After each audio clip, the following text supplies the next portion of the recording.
All of you. कैसे हो आप लोग? जैसा कि आपने लास्ट वीडियो में देखा होगा, हमने डिस्कस किया था मेंस्ट्रुएशन साइकिल पार्ट 1। ठीक है, मेंस्ट्रुएशन साइकिल को, नॉर्मल मेंस्ट्रुएशन साइकिल को पढ़ने के लिए हमने इसे दो पार्ट में डिवाइड किया था, menstruation cycle part 1, menstruation cycle part 2। आज हम इसको कंप्लीट कर लेंगे। ठीक है, तो इसकी जो बेसिक चीजें हैं, इससे पहले जो भी हमने इसके रिगार्डिंग पढ़ा है, उसके लिए आपको क्या करना होगा, इसका पार्ट 1 देखना होगा। आज हम उससे आगे पढ़ेंगे। ठीक है, तो हमने लास्ट क्लास में जो पढ़ा था उसको थोड़ा सा ओवरव्यू करेंगे, थोड़ा सा देखेंगे। लास्ट क्लास में जो हमने किया था, जहां पे एंड किया था, वो क्या था टॉपिक का नाम? Events of menstruation cycle. Events of menstruation cycle, जिसमें हमने दो इवेंट्स पढ़ा था, ovarian events and uterine events. मतलब हमने ये पढ़ा था कि मेंस्ट्रुएशन साइकिल में फीमेल की बॉडी में दो ऑर्गन्स इन्वॉल्व होते हैं, एक ओवरी होता है और दूसरा फीमेल की बॉडी का कौन सा ऑर्गन होता है? यूट्रस होता है। ठीक है, अब ओवेरियन इवेंट्स में हमने कितने इवेंट्स पढ़े थे? दो। पहला क्या था? फॉलिकुलर फेज, दूसरा ल्यूटियल फेज। ठीक है, फॉलिकुलर फेज कितने दिन का पढ़ा था? 6 to 14 डेज। और ल्यूटियल फेज कितने दिन का होता है? 15 to 28 डेज। वैसे हमने यूट्राइन इवेंट्स में 3 पढ़ा था, bleeding phase, proliferative phase and secretory phase. Bleeding phase 1 से 5 दिन का, proliferative phase 6 to 14 days and secretory phase कितने दिन का होता है? 15 to 28 डेज का होता है। ठीक है, तो ये पढ़ा था। उसमें हमने सबसे पहला ओवेरियन इवेंट्स में सबसे पहला जो हमारा फर्स्ट था वो ओवेरियन इवेंट्स था, और ओवेरियन इवेंट्स का फर्स्ट हमने क्या पढ़ा था? Follicular phase. अब हमने पढ़ लिया है इसको, लेकिन थोड़ा सा रिवाइज करेंगे। फॉलिकुलर फेज 6 to 14 डेज का होता है। पहला पॉइंट ये ओवरी का कौन सा है?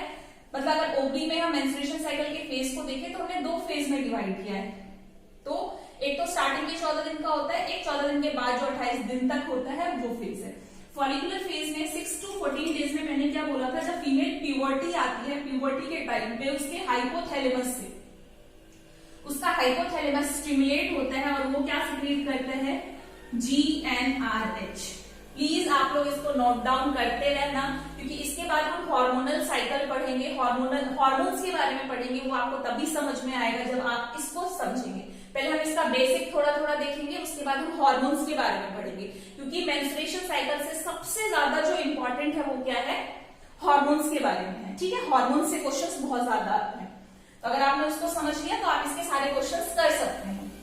तो फॉलिकुलर फेज का सबसे पहला मैंने क्या बोला, जब फीमेल की प्यूबर्टी आएगी तो उसका हाइपोथैलेमस स्टिमुलेट होगा। हाइपोथैलेमस स्टिमुलेट करके कौन सा हार्मोन रिलीज करेगा? ये मैंने पहले पढ़ा दिया है फर्स्ट वीडियो में। GnRH। GnRH किस पे जाके एक्ट करेगा? एंटीरियर पिट्यूटरी पे एक्ट करेगा। एंटीरियर पिट्यूटरी से कौन सा हार्मोन रिलीज होगा? FSH होगा। ठीक है, और FSH फॉलिकुलर स्टिमुलेटिंग हार्मोन का काम क्या है? वो फॉलिकल्स को स्टिमुलेट करेगा। इसके नाम से ही इसका काम पता चलता है कि फॉलिकुलर स्टिमुलेटिंग हार्मोन क्या करेगा? फॉलिकल्स को स्टिमुलेट करेगा। What is the function of FSH? It stimulate the follicles. ठीक है, it stimulate the primordial follicles to become the mature graafian follicle. तो FSH क्या करेगा? स्टिमुलेट करेगा किसको? जो मैंने आपको बताया था, प्रिमोडियल फॉलिकल्स को। प्रिमोडियल फॉलिकल्स को। अब ये प्रिमोडियल फॉलिकल्स में भी मैंने आपको स्ट्रक्चर बताया था। प्रिमोडियल फॉलिकल्स में भी किसको स्टिमुलेट करेगा? ग्रेन्युलोसा सेल्स को। ग्रेन्युलोसा सेल्स को स्टिमुलेट करेगा, और ग्रेन्युलोसा सेल से क्या सिक्रीट होगा? ग्रेन्युलोसा सेल से क्या सिक्रीट होगा? Estrogen hormone. कौन सा हार्मोन सिक्रीट होगा? Estrogen hormone. अब ये ईस्ट्रोजन हार्मोन जो है ओवरी से सिक्रीट हो रहा है, लेकिन आपको पता है हार्मोन्स डायरेक्टली ब्लड में सिक्रीट होते हैं, लेकिन इसका एक्शन कहां पे होगा? यूट्रस में होगा। ये 6 से 14 दिन का है। इसी 6 से 14 दिन में यहां पे भी क्या होता है? प्रोलिफरेटिव फेज में क्या होता है? यूट्रस में क्या होता है? प्रोलिफरेटिव फेज होता है, और ओवरी में क्या होता है? फॉलिकुलर फेज होता है। तो जो यहाँ ईस्ट्रोजन हार्मोन सिक्रीट होता है वो कहां पे जाके एक्ट करेगा? यूट्रस में जाके एक्ट करेगा और सिक्रीटरी चेंजेस करेगा वहां पे। ओके, वहां पे क्या करेगा? एंडोमेट्रियम को प्रिपेयर करने में हेल्प करेगा। ठीक है, वो हम नेक्स्ट यूट्रस में पढ़ेंगे। तो ये आपको फॉलिकुलर फेज समझ में आया। इसमें क्या हुआ? पिट्यूटरी हार्मोन, एंटीरियर पिट्यूटरी से FSH रिलीज हुआ, और उसने primordial follicles means immature follicles को क्या कर दिया? मैच्योर कर देगा। किसकी हेल्प से? तो यहाँ पे क्वेश्चन पूछा जाएगा immature follicles become mature with the help of FSH hormone. Mature follicle, and this mature follicle is called as Graafian follicle. Graafian follicle. Okay? तो इस मैच्योर फॉलिकल को हम क्या बोलते हैं? Mature ग्राफ्टियन follicle. लास्ट हमने पढ़ लिया था कि ओवरी में कुछ जो है फॉलिकल्स आएंगे, फॉलिकल्स पे क्या एक्ट करेगा? एफएसएच एक्ट करेगा। उसमें से एक डोमिनेंट फॉलिकल को सिलेक्ट किया जाएगा और वो डोमिनेंट फॉलिकल क्या करेगा? दोनों ही ओवरी में से सिर्फ एक ही फॉलिकल को सिलेक्ट किया जाता है। किसके लिए? ओव्यूलेशन के लिए। ओके, तो ये आपको वो फॉलिकुलर फेज समझ में आ गया। इस फेज में इतना ही होता है। ठीक है, यहाँ पे क्या हुआ? एफएसएच है, एफएसएच ने मैच्योर कर दिया। मैच्योर करने के बाद ये जो मैच्योर ग्राफियन फॉलिकल है, इस पे कौन सा हार्मोन एक्ट करेगा? नाउ नेक्स्ट हम अब आते हैं, इस पे कौन सा हार्मोन एक्ट करेगा? ल्यूटिनाइजिंग हार्मोन एक्ट करेगा। और ल्यूटिनाइजिंग हार्मोन क्या करवा देगा? Rupture of Graafian follicles. Please note down, mature follicles पे क्या एक्ट करेगा? ल्यूटिनाइजिंग हार्मोन एक्ट करेगा और इसको क्या कर देगा? Rupture of Graafian follicle. And rupture of Graafian follicle होने के बाद जब ये फॉलिकल रप्चर होगा तो उसमें से क्या रिलीज होगा? ओवम रिलीज होगा। और ओवम रिलीज होगा, इसी प्रोसेस को हम क्या बोलते हैं? ओव्यूलेशन। इसी प्रोसेस को हम क्या बोलते हैं? ओव्यूलेशन, जो कि हमने लास्ट क्लास में पढ़ लिया। अब हम इससे आगे नेक्स्ट देखते हैं। इससे आगे देखते हैं ओव्यूलेशन। यहां पे क्या वर्ड आया? ओव्यूलेशन। अब देखते हैं ओव्यूलेशन किसे बोलते हैं, इसमें से क्या क्या क्वेश्चन आते हैं, ये आपको थोड़ा सा ध्यान देना है। ओव्यूलेशन को अभी मैंने क्या बोला? Rupture of Graafian follicle is called rupture of Graafian follicle is called ovulation. Rupture of Graafian follicle is called ovulation. इसको हम क्या बोलते हैं? ovulation. ovulation होता कितने दिन पे? ovulation occur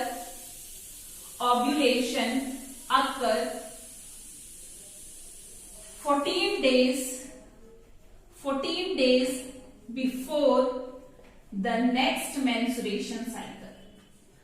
अब आपको क्वेश्चन आएगा कि ओव्यूलेशन कब होता है? एक फीमेल की बॉडी में ओव्यूलेशन कब होता है? तो ovulation occur 14 days before the next menstruation cycle. जो फीमेल को नेक्स्ट मेंस्ट्रुएशन साइकिल आने वाला है उससे जस्ट 14 डेज बिफोर क्या होता है? ओव्यूलेशन होता है।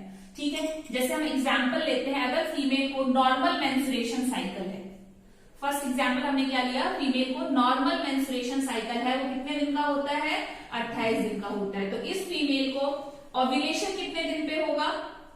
इस फीमेल का ओव्यूलेशन कितने दिन पे होगा? तो नेक्स्ट साइकिल से 14 दिन पहले। तो नेक्स्ट साइकिल इसका 28 है, उसमें से 14 को माइनस करेंगे और कितना आ जाएगा यहाँ पे? 14। तो इस फीमेल को ओव्यूलेशन कितने दिन पे होगा? 14th डे पे होगा। 28 दिन की साइकिल में अगर ओव्यूलेशन की बात करें तो 14th डे पे ही इसका ओव्यूलेशन होगा। और सेकेंड अगर हम बात करें, अगर किसी फीमेल का साइकिल जो है वो 32 डेज का है, लेंथ ऑफ मेंस्ट्रुएशन साइकिल इसका कितना है? लेंथ ऑफ मेंस्ट्रुएशन साइकिल इस फीमेल का कितना है? 32 डेज का है। और अगर आपसे बोले कि इसका ओव्यूलेशन कितने दिन पे होगा, तो आप सेम क्या करेंगे? 32 माइनस 14। तो आपको पता चल जाएगा इस फीमेल का ओव्यूलेशन कितने दिन पे होगा? 18th day of menstruation cycle. 18th day of menstruation cycle पे इस फीमेल का क्या होगा? ओव्यूलेशन होगा। ये समझना इसलिए इंपॉर्टेंट है क्योंकि जब आप ईवीडी फाइंड आउट करेंगे तो इसमें आपको बहुत हेल्प मिलेगा। क्वेश्चन में क्या डाल दिया जाता है कि फीमेल की मेंस्ट्रुएशन साइकिल की लेंथ 32 डेज की है, ठीक है, और इसको लास्ट मेंस्ट्रुएशन साइकिल कितने पे आया? 14 जनवरी को आया। तो इसका ईवीडी क्या होगा?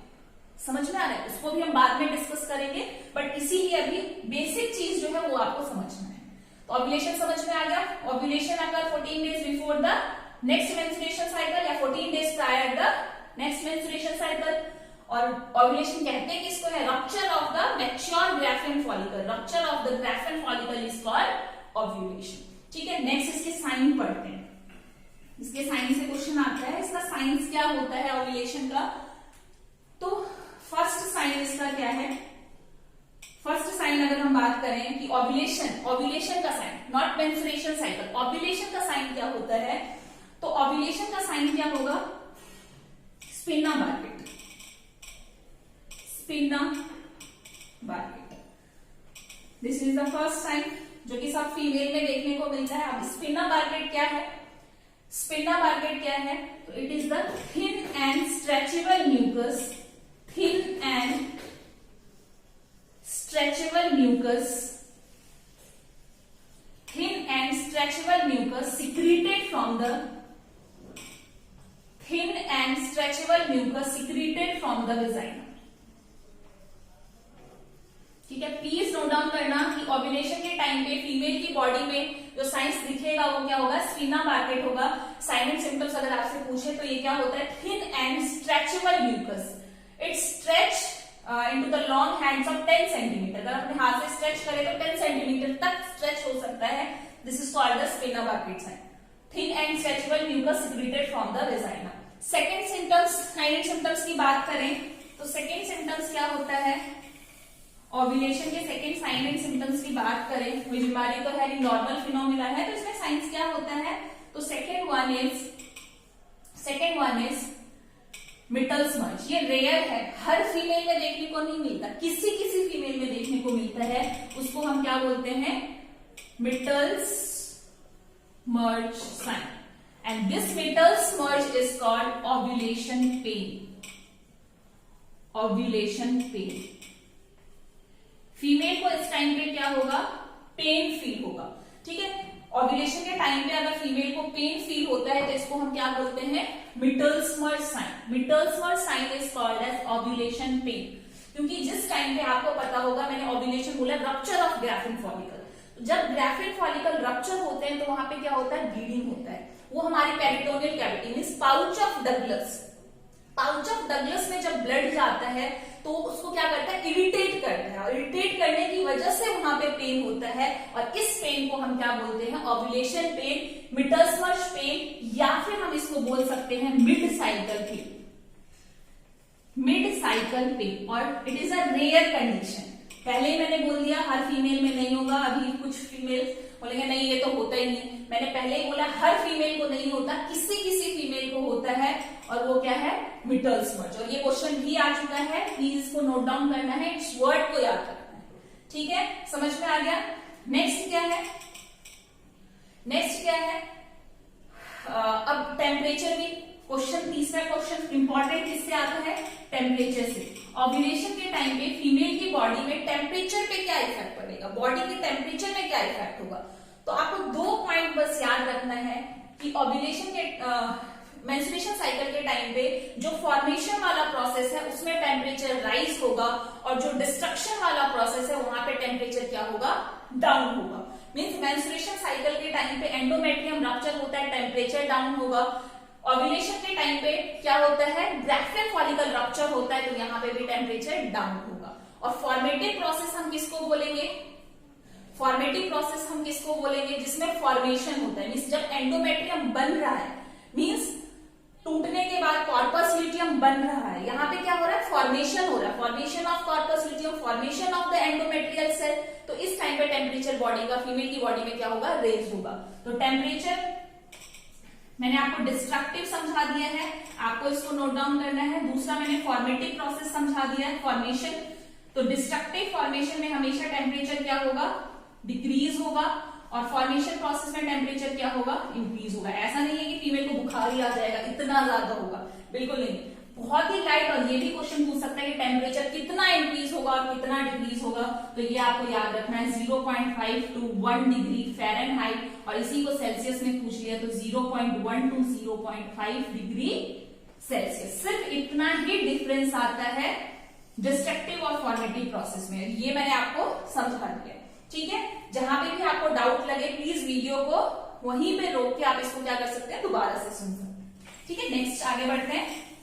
तो ओव्यूलेशन मेरे हिसाब से आपको समझ में आ गया होगा ओव्यूलेशन क्या है। ठीक है, तो ओव्यूलेशन के पॉइंट याद रखना इंपॉर्टेंट है, क्वेश्चन आता है। नेक्स्ट हम चलते हैं सेकेंड हमारा क्या था,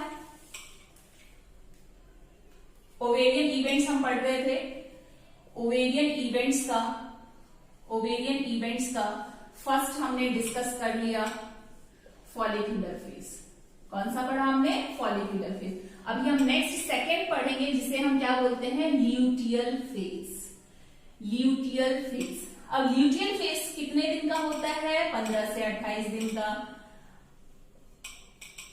ठीक है, अब मैंने बोला ओव्यूलेशन के टाइम पे ग्राफिन फॉलिकल रप्चर हो गया, देन कॉर्पस ल्यूटियम का फॉर्मेशन अब होगा कौन से फेज में, ल्यूटियल फेज में। तो formation of corpus luteum due to the help of, किसकी हेल्प से होता है, ruptured piece of graafian follicle. तो ruptured piece of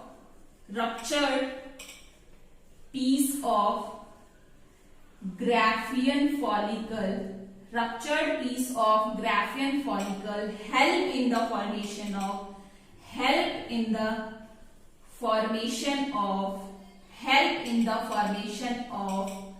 corpus luteum। किसका फॉर्मेशन करेगा, कॉर्पस ल्यूटियम का फॉर्मेशन करेगा। ल्यूटियल फेज में हमने देखा क्या होगा, ruptured piece of Graafian follicle help in the formation of corpus luteum. Corpus luteum का फॉर्मेशन यहाँ पे हो गया। ठीक है, अब ये कॉर्पस ल्यूटियम क्या करता है, ये कॉर्पस ल्यूटियम अगर पूछा जाए कैसा बॉडी है, येलो कलर बॉडी है। कैसे कलर का है, येलो कलर बॉडी है। ठीक है, अब ये कॉर्पस ल्यूटियम क्या करता है, कॉर्पस ल्यूटियम, ये वर्ड याद रखना है, मैं अभी हार्मोन्स में डिस्कस करूंगी। Corpus luteum mainly secrete which hormone, corpus luteum mainly secrete the progesterone hormone. मैं बार बार बोल रही हूं क्योंकि ये वर्ड क्या है, इंपॉर्टेंट है। ठीक है, कॉर्पस ल्यूटियम मेनली सिक्रीट, ऐसा नहीं सिर्फ यही करता है, आगे डिस्कस करेंगे। Corpus luteum mainly secrete the progesterone hormone. अब नेक्स्ट हम देखते हैं कॉर्पस ल्यूटियम का क्या होगा आगे। तो what is the life of corpus luteum, तो next life of corpus luteum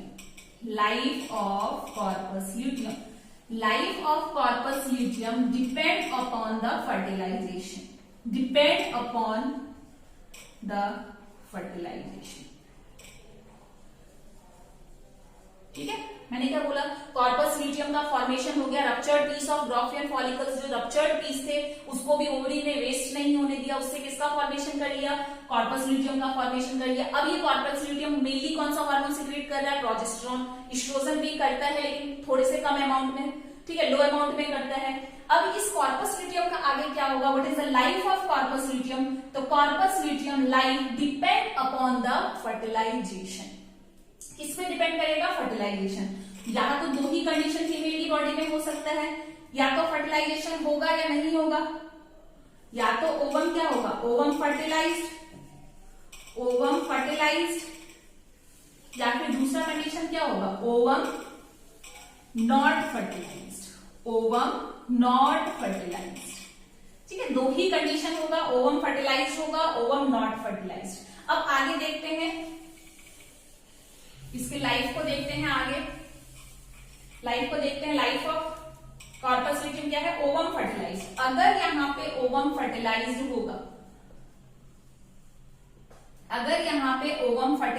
होगा, तो क्या होगा, और ओवम नॉट फर्टिलाइज्ड। ठीक है, ओवम का फर्टिलाइजेशन हो गया, then this corpus luteum is viable for the up to 3 months of pregnancy। If ovum fertilized, then corpus luteum viable up to 3 months of pregnancy। 3 months of pregnancy, up to 3 months of pregnancy corpus luteum viable रहेगा, जिंदा रहेगा। ठीक है, और corpus luteum अगर fertilised नहीं हुआ तो क्या होगा, if ovum is not fertilized, then this corpus luteum start to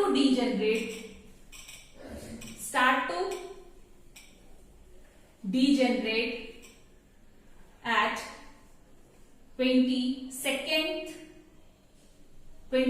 day of menstruation cycle and completely degenerate and completely degenerate at 26th to 28th days of menstruation cycle. मैंने क्या बोला, अगर कॉर्पस ओवम फर्टिलाइज नहीं हुआ तब इस corpus luteum का क्या होगा, डीजनरेशन स्टार्ट होगा। कब होगा, 22 दिन के बाद से इसका डीजनरेशन स्टार्ट हो जाता है और ये कंप्लीटली डीजनरेट कब हो जाता है, 26 से 28 दिन ऑफ मेंस्ट्रुएशन साइकिल पे ये कंप्लीटली डीजनरेट हो जाएगा।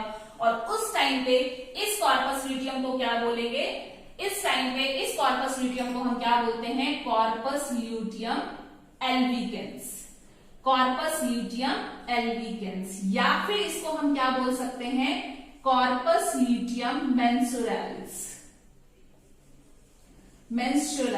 ठीक है। उस टाइम पे इसको हम क्या बोलेंगे, कॉर्पस ल्यूटियम एल्बिकेंस या कॉर्पस ल्यूटियम मेंसुरालिस। नेक्स्ट हम बात करते हैं, अगर ओवम फर्टिलाइज हो गया तो हमने बोला ये जिंदा रहेगा, वाइबल रहेगा, कब तक रहेगा, 3 मंथ्स ऑफ प्रेगनेंसी, इसको वीक में भी आता है, ठीक है, तो याद रखना है। तो ये कब तक जिंदा रहेगा, कब तक वाइबल रहेगा, 3 महीने तक रहेगा। और उस टाइम पे इस कॉर्पस ल्यूटियम को हम क्या बोलते हैं, कॉर्पस ल्यूटियम वेर, कॉर्पस ल्यूटियम वेर, ठीक है। तो यही कौन से फेज में होता है, luteinisation phase, means luteal phase में होता है। ल्यूटिनाइजेशन होता है किसका, कॉर्पस ल्यूटियम का। आपने देखा ल्यूटिनाइजेशन हुआ किसका, कॉर्पस ल्यूटियम का। ये मेनली कौन सा हार्मोन सीक्रेट करेगा, प्रोजेस्टेरोन हार्मोन सीक्रेट करेगा, ठीक है। हार्मोन्स वैसे भी हम अलग से डिस्कस करेंगे। नेक्स्ट हम आगे चलते हैं, नेक्स्ट हम किसको पढ़ेंगे, नेक्स्ट हम पढ़ेंगे यूट्राइन इवेंट्स। ये ओवरी के अंदर इतना ही होता है जो मैंने आपको बता दिया है, ठीक है। अब हम नेक्स्ट कौन सा पढ़ेंगे, यूट्राइन इवेंट। यूट्राइन इवेंट्स में मैंने आपको 3 फेज बताया था, फिर से देख लेते हैं। पहला था ब्लीडिंग फेज, शॉर्ट में डिस्कस करेंगे, इसको हम ज्यादा लंबा नहीं लेंगे, ठीक है, वैसे ही बहुत ज्यादा हो रहा है। तो ब्लीडिंग फेज में हम क्या करेंगे, कितने दिन का होता है, मैंने बोला 5 दिन का जो फेज होता है वो ब्लीडिंग फेज होता है। ब्लीडिंग फेज के बस पॉइंट याद रखो, हार्मोन्स के अंदर मैं इसको पूरा एक्सप्लेन करूंगी ब्लीडिंग कैसे हुआ डिटेल में। अभी सिर्फ पॉइंट्स याद रखने हैं। ब्लीडिंग फेज 1 से 5 दिन का होता है, इसे हम क्या बोलते हैं, ब्लीडिंग फेज को कैटामेनिया भी बोलते हैं, कैटामेनिया भी बोलते हैं, मेंसेस भी बोलते हैं, ठीक है। ब्लीडिंग को हम क्या बोलते हैं, पीरियड्स बोलते हैं, कैटामेनिया बोलते हैं, मेंसेस बोलते हैं। इस टाइम पे ब्लीडिंग होता है। इस टाइम पे में ये याद क्या रखना है कि जो हार्मोन्स होते हैं वो क्या होते हैं, लो हो जाते हैं। जो भी हार्मोन्स का मेनली आपको याद रखना हो तो हार्मोन्स क्या हो जाएंगे, इस टाइम पे सारे हार्मोन्स क्या हो जाएंगे, एकदम डाउन हो जाएंगे, ठीक है। हार्मोन्स का पूरा लेवल क्या हो जाएगा, फीमेल की बॉडी में डाउन हो जाएगा। और GnRH जो हमने पढ़ा था, गोनाडोट्रोपिन रिलीजिंग हार्मोन जो था, वो उस टाइम पे क्या हो जाएगा, ऑफ हो जाएगा। और यहां पे अगर एंडोमेट्रियम की बात करें, जो यूट्रस का इनर लेयर एंडोमेट्रियम है, उसका क्या हो जाएगा, फुल्ली ब्रेक डाउन हो जाएगा। जो इनर लेयर जो मेनली इसका सिक्रेटरी एंडोमेट्रियम था, तो सिक्रेटरी एंडोमेट्रियम क्या हो जाएगा, inner layer of endometrium, inner layer of endometrium, या फिर हमने इसको बोला सिक्रेटरी एंडोमेट्रियम, सिक्रेटरी एंडोमेट्रियम, ये क्या हो जाएगा, ब्रेक डाउन हो जाएगा, ठीक है। ये क्या हो जाएगा, ब्रेक डाउन हो जाएगा। तो ब्लीडिंग फेज में क्या होता है, ये होता है। बाकी क्या हार्मोन्स में चेंज आता है, मैंने आपको पूरा एक लाइन में एक वर्ड में बता दिया। सारे हार्मोन्स का लेवल डाउन हो जाता है, GnRH ऑफ मतलब कंप्लीटली बंद हो जाता है। और इनर लेयर ऑफ एंडोमेट्रियम जो सिक्रेटरी एंडोमेट्रियम है वो क्या हो जाता है, ब्रेक डाउन हो जाता है उसका। सेकेंड फेज की अगर हम बात करें तो सेकेंड फेज क्या था, proliferative phase, proliferative phase. Proliferative phase को अगर हम शॉर्ट में देखें तो प्रोलिफरेटिव फेज कितने दिन का होता है, 6 to 14 डेज का होता है। अब आपको याद करना है, इसी 6 से 14 दिन में फीमेल की बॉडी में ओवरी में अगर चेंज हो रहा था तो मैं क्या हुआ, ओवरी में क्या क्या चेंज हो रहा था जो मैंने अभी आपको पढ़ाया था, वो कौन सा फेज था, वहां पे फॉलिकुलर फेज था। तो वहां पे क्या सीक्रेट हो रहा था, estrogen hormone. This estrogen hormone goes to the uterus and क्या करेगा, brings the proliferative changes into the uterine endometrium during this proliferative phase. Okay? तो ये इसमें क्या होता है, प्रोलिफरेटिव फेज में क्या चेंजेस होता है। तो सबसे पहले ये 6 से 14 दिन का होता है और इस टाइम पे एंडोमेट्रियम की थिकनेस यहाँ पे ब्लीडिंग फेज में कितना होता है, 1 to 2 mm, क्योंकि मैंने क्या बोला, ये ब्रेक डाउन हो जाएगा और लास्ट में इसकी थिकनेस कितनी रह जाएगी, 1 to 2 mm रह जाएगी। क्या इसकी थिकनेस, एंडोमेट्रियम की थिकनेस, एंडोमेट्रियम की थिकनेस, ठीक है। एंडोमेट्रियम की थिकनेस कितनी रह जाएगी, 1 to 2 mm। और यही प्रोलिफरेटिव फेज में बात करें तो एंडोमेट्रियम की थिकनेस कितनी हो जाएगी, 3 to 4 mm, ठीक है, क्योंकि यहाँ पे प्रोलिफरेट करना स्टार्ट कर दिया है। This proliferative phase is also called as division phase, division phase. इसमें क्या होगा, proliferative changes occur into the proliferation या proliferative changes occur into the uterine endometrium, uterine endometrium. ये आपको समझ में आ गया। मैंने अभी आपको क्या बोला कि पहला 3 से 4 mm इसकी थिकनेस रह जाएगी। ये डिवाइडेशन फेज है। यहाँ पे क्या होगा, सेल का डिवाइडेशन होगा, एंडोमेट्रियल सेल का क्या होगा, cell division of endometrial cell. Endometrial cell का क्या होगा, सेल डिवीजन होगा। और नेक्स्ट इसमें क्या होगा, हाइपरप्लेजिया होगा या हाइपरट्रॉफी होगा। तो यहां पे हम बोलेंगे कि हाइपरप्लेजिया ऑफ एंडोमेट्रियल सेल। यहां पे क्या होगा, हाइपरप्लेजिया। और आपको याद पता ही होगा हाइपरप्लेजिया का मतलब क्या होता है, increase number of cell. Cell का नंबर क्या हो जाता है, इंक्रीज हो जाता है। किसमें, हाइपरप्लेजिया में। हाइपरप्लेजिया का मतलब increase number of endometrial cell during this proliferative phase, ठीक है। किस हार्मोन की हेल्प से होता है, hyperplasia of endometrium cell occur due to which hormone. मैंने आपको बताया था, स्टार पॉइंट इंपॉर्टेंट है, ये आपको याद रखना है। किस हार्मोन की हेल्प से होता है, ईस्ट्रोजन। कौन सा हार्मोन, ईस्ट्रोजन, ओके, ईस्ट्रोजन। क्योंकि 6 से 14 दिन पे किसकी मात्रा ज्यादा थी, फीमेल की बॉडी में, ईस्ट्रोजन हार्मोन की मात्रा ज्यादा थी। तो यहाँ पे आपको प्रोलिफरेटिव फेज में ये पॉइंट याद रखने हैं। नेक्स्ट हम थर्ड बात करते हैं, किसकी, थर्ड फेज कौन सा होता है, third phase is secretory phase, and this secretory phase is also called as premenstrualis phase, and this phase is also called as premenstrualis phase, okay। और इसमें क्या होता है, सिक्रेटरी फेज में hypertrophy of endometrial cell, hypertrophy of endometrial cell.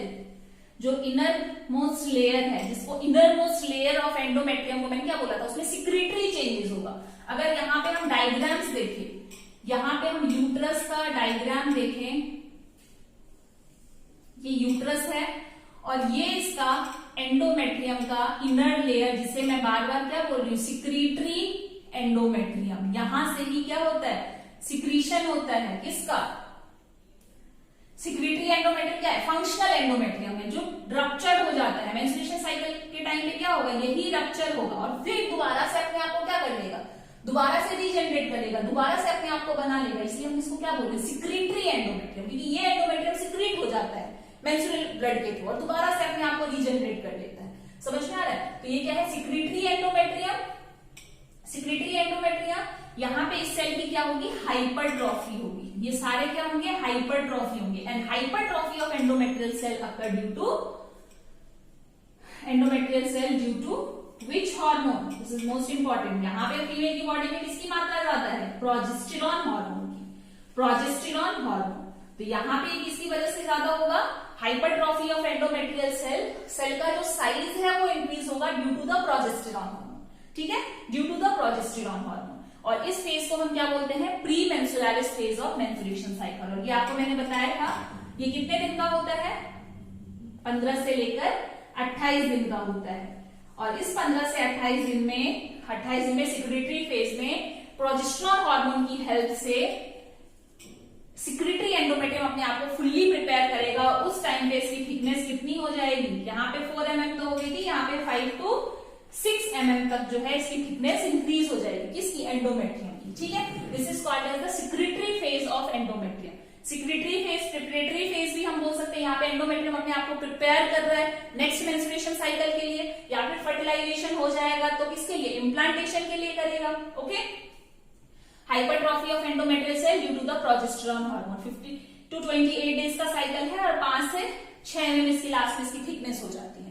ठीक है, this is all about the uterine events. ठीक है, ये पूरा कंप्लीट किसके बारे में है, यूट्राइन इवेंट्स के बारे में है। अब हम इसके आगे नेक्स्ट डिस्कस किसके बारे में करेंगे, हार्मोन्स के बारे में डिस्कस करेंगे। सबसे ज्यादा इंपॉर्टेंट है, ये मैंने शॉर्ट में आपको सारी चीजें बताई हैं। अब नेक्स्ट हम किसमें देखेंगे, हार्मोन्स के अंदर देखेंगे। तो नेक्स्ट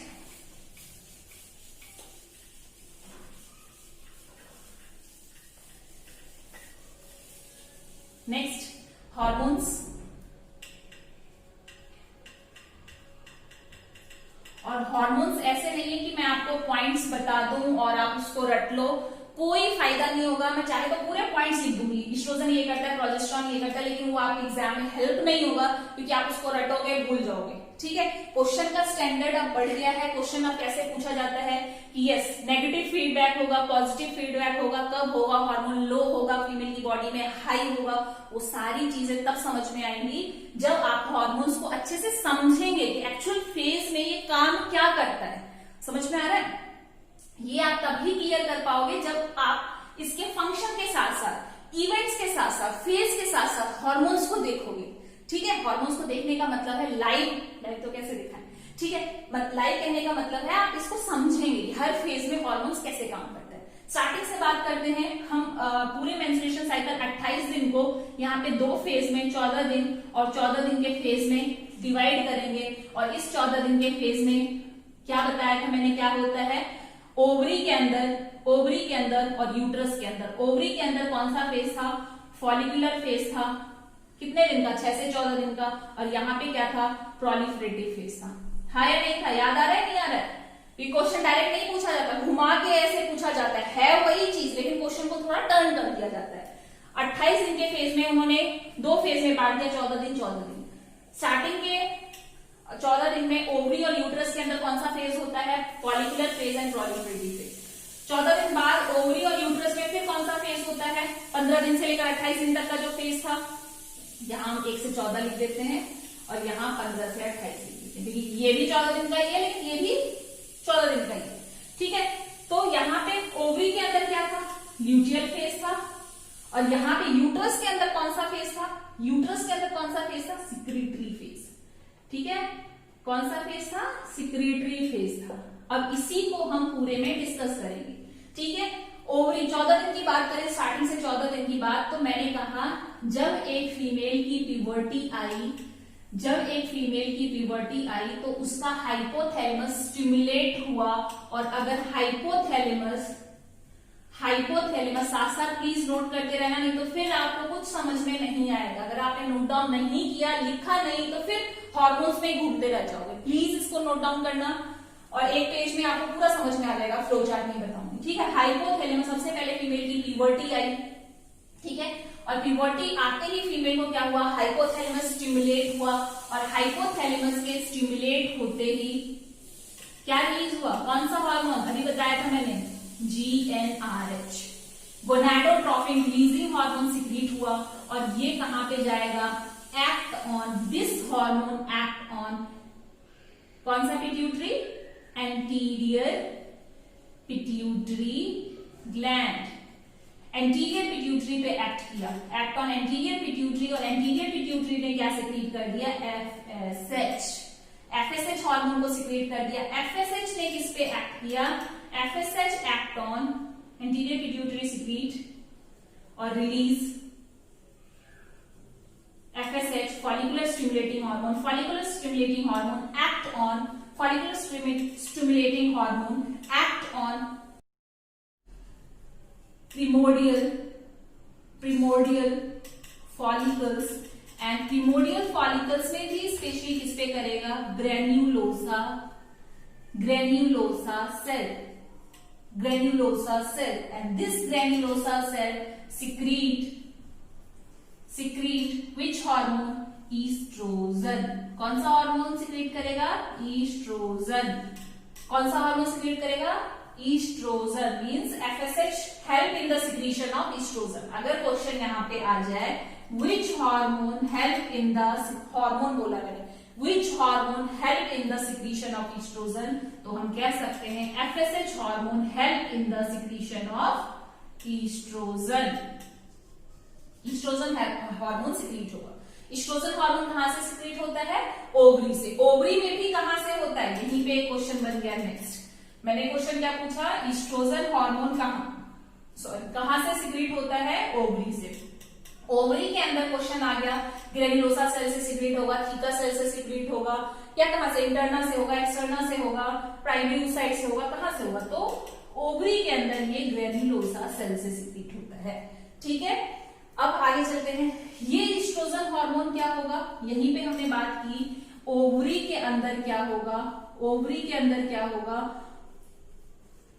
और यूट्रस के अंदर क्या होगा। यही तो बोला था 6 से 14 दिन में क्या होता है। तो अब 6 से 14 दिन में ये ईस्ट्रोजन हार्मोन को सिक्रीट होगा। ये ईस्ट्रोजन हार्मोन कहां पे आएगा? यूट्रस के अंदर आएगा, और यूट्रस के अंदर go to the, this estrogen hormone go to the uterus, go to the uterus, and uterus में क्या करेगा? Go to the uterus and brings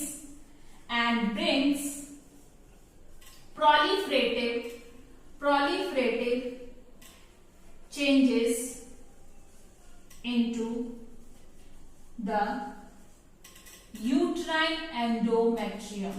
uterine endometrium समझ में आ गया? हार्मोन्स में भी पहले भी हमने यही समझा, चार्ट्स में भी यही चीज मैं आपको बता रही हूँ, कहां से सिक्रीट हुआ, कैसे हुआ। ईस्ट्रोजन हार्मोन आया, स्टार्टिंग के 14 दिन की बात कर रहे हैं, स्टार्टिंग के 14 दिन की बात कर रहे हैं। क्या होगा? स्टार्टिंग के 14 डेज में ईस्ट्रोजन हार्मोन सिक्रीट होगा, and this estrogen hormone goes to the uterus. ये ईस्ट्रोजन हार्मोन कहां जाएगा? यूट्रस के अंदर जाएगा, और यूट्रस के अंदर जाके क्या करेगा? Go to the uterus and brings the proliferative changes into the uterine endometrium. इसमें क्या करेगा? proliferative changes करेगा, मतलब इसको बनाने में हेल्प करेगा, जैसा कि हमने पहले, इससे पहले बेसिक चीज में देख लिया था। ठीक है, अब हम समझेंगे कि इस ईस्ट्रोजन हार्मोन का काम और क्या क्या है। इस ईस्ट्रोजन हार्मोन का काम और क्या है? ठीक है, ये मैं रख कर रही हूं, प्लीज अपने नोटबुक में भी देखते रहेंगे अगर कुछ भी डाउट हो। नेक्स्ट, अब ईस्ट्रोजन की बात करेंगे। हार्मोन्स में किसकी बात करेंगे? ईस्ट्रोजन। ईस्ट्रोजन का काम क्या क्या होता है हम यहीं से समझेंगे। सबसे पहला, मैंने आपको यहां ये चीज तो पता चल गया, लेकिन क्वेश्चन में क्या आ गया कि ये एफएसएच या एलएच को नेगेटिव फीडबैक देगा या पॉजिटिव फीडबैक देगा। सही है, तो इसमें हम क्या करेंगे? सबसे पहला क्या होता है? ईस्ट्रोजन क्या करता है? नेगेटिव फीडबैक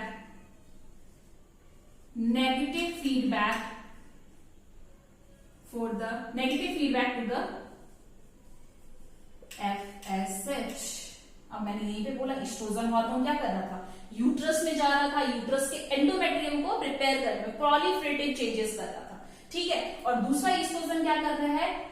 जैसे ईस्ट्रोजन का लेवल बढ़ा यहाँ पे डोमिनेंट फॉलिकल से, यहाँ पे क्या होगा? जो प्रिमोर्डियल फॉलिकल ग्रेन्युलोसा सेल से जो ईस्ट्रोजन सिक्रीट हो रहा था, वो क्या करेगा? Negative feedback to the FSH. Negative feedback to the FSH का मतलब क्या है? ये एफएसएच के लेवल को सप्रेस कर देगा, बोलेगा अब ये ईस्ट्रोजन भारी मात्रा में सिक्रीट कर रहा है। इसका मतलब क्या है? इसका मतलब क्या है? फॉलिकल मैच्योर हो गया है, अब एफएसएच की जरूरत नहीं है। अब यहाँ पे किसकी जरूरत है? एलएच की, क्योंकि अब ये पूरा फुल्ली डोमिनेंट मैच्योर हो गया है, तो इसको क्या करना है? ओव्यूलेशन का प्रोसेस होना है। तो आपको याद रखना ईस्ट्रोजन का काम क्या है? Estrogen negative feedback to the FSH. ठीक है, एफएसएच के रिलीज को क्या कर देगा? सप्रेस कर देगा। ठीक है, दूसरा इसका काम क्या है?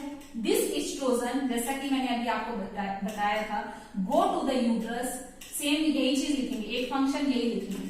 क्या ईस्ट्रोजन क्या करेगा? Go to the uterus and brings the proliferative changes into the uterine endometrium। Second function of what? Estrogen का सेकेंड फंक्शन क्या होगा? Go to the uterus and brings the proliferative changes into the uterine endometrium। And the third most important function of estrogen, give the positive feedback give the positive feedback to the LH means luteinizing hormone। नाम ही इसका क्या है, ल्यूटिनाइज करना, तोड़ना, rupture करना, ठीक है। Negative feedback FSH को देता है, एफएसएच के लेवल को सप्रेस कर देता है। पॉजिटिव फीडबैक देता है एलएच को, और एलएच के लेवल को क्या कर देता है, इंक्रीज कर देता है, जिसे हम क्या बोलते हैं, एलएच सर्ज। और ये मैं आपको डायग्राम्स में दिखाऊंगी, ठीक है, ये मैं आपको डायग्राम्स में दिखाऊंगी। Positive feedback to the LH, LH को क्या करता है, पॉजिटिव फीडबैक देता है, ठीक है। पॉजिटिव फीडबैक का मतलब क्या करना, एलएच के लेवल को इंक्रीज कर देना, और एलएच का लेवल इंक्रीज होगा तो उसे हम क्या बोलेंगे, एलएच सर्ज।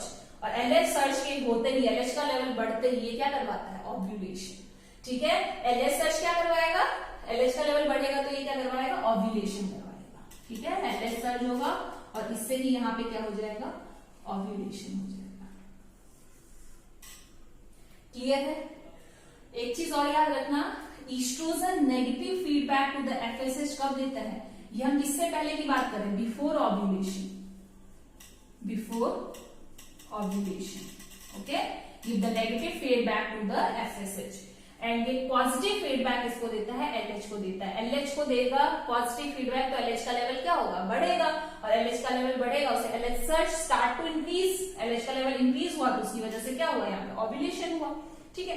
एक चीज और याद रखना, इस पे एक क्वेश्चन इंपॉर्टेंट है जो कि आपके माइंड में होना चाहिए, हो सकता है हमारे एग्जाम में भी आ जाए, ठीक है। ईस्ट्रोजन का लेवल फीमेल की बॉडी में, जो ईस्ट्रोजन सीरम ईस्ट्रोजन लेवल होता है फीमेल की बॉडी में कितना होगा, तब ये पॉजिटिव फीडबैक देगा किसको, एलएच को, मतलब एलएच का लेवल इंक्रीज होगा। तो याद रखना, ईस्ट्रोजन का लेवल जब फीमेल की बॉडी में 200 पिकोग्राम पर ml होता है, and that time this estrogen level क्या करेगा, send the positive feedback to the LH, ठीक है। That time this estrogen send the positive feedback to the LH and LH start to increase and क्या करेगा, ovulation करेगा, ठीक है।